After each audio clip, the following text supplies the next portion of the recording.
Okay, we're looking at number 23 from 3-3. We want to know whether the function has a maximum or a minimum, and then we want to find that value.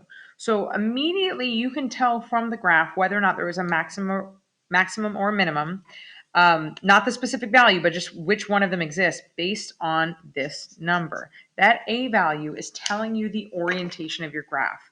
Because it is down, your parabola, or because it is negative, excuse me, your parabola is oriented down. And when it's oriented down, that means the vertex is going to be up at the top, and that means you are going to have a maximum. So immediately, right away, I know that I have a maximum value. Okay. Now I just need to find that value. Well, the maximum is the vertex. So I'm going to follow the same process that I would use to find the vertex on any function. I'm going to use this relationship, x equals the opposite of b over 2a.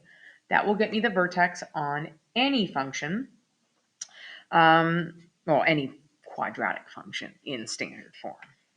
All right, so I need the opposite of b. Well, that's my a value, my b value, my c value, right? Ax squared plus bx plus c. So my b value is 4. I need it to be the opposite of b. So, right, because this is 4, I'm going to then put negative 4 here. And then that is all over 2 times whatever the a value is. Well, we've already established that the a value is negative 4. So it's going to look like this. And I could certainly use the calculator. If you did use the calculator, by the way, and you're typing it in all at once, just make sure you put that entirety of the denominator in parentheses. But let's see, I can just do this math, right? This is 4, this is negative 8. All right, so that's going to give us a fraction this time. Be careful, don't make this thing 2. Sometimes people's eyes see division and their brain will flip the order to make it easier. But this is actually 1 over 2. Negative divided by negative is a positive. And 4 goes into each of these numbers, once on top, twice on bottom. All right, so my x value is 1/2. Now, I'm going to plug that number into the function. Well, I'll just write the whole function here. I want to input 1/2.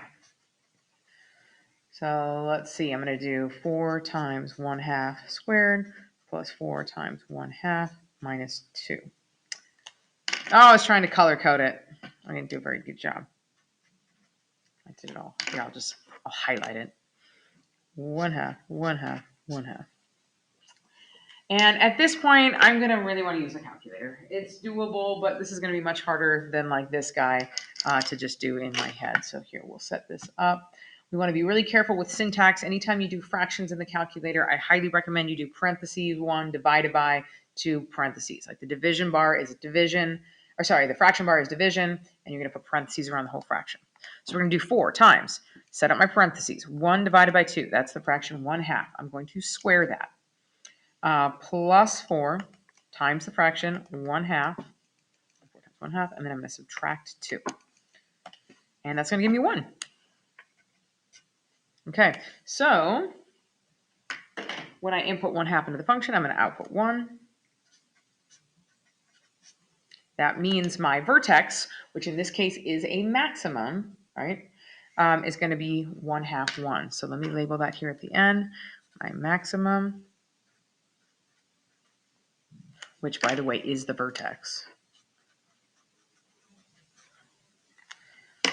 is 1/2 1. Now, this was just a generic equation that was given. There was no context. It wasn't a word problem. If it was a word problem, typically you just give the y value for the maximum because you're telling basically how high that parabola went, and the height would be measured on the y-axis. So I'm going to give the full answer, but if this was a word problem, we might just give y equals 1 for our maximum answer. Hope that is helpful. Message me anytime with questions.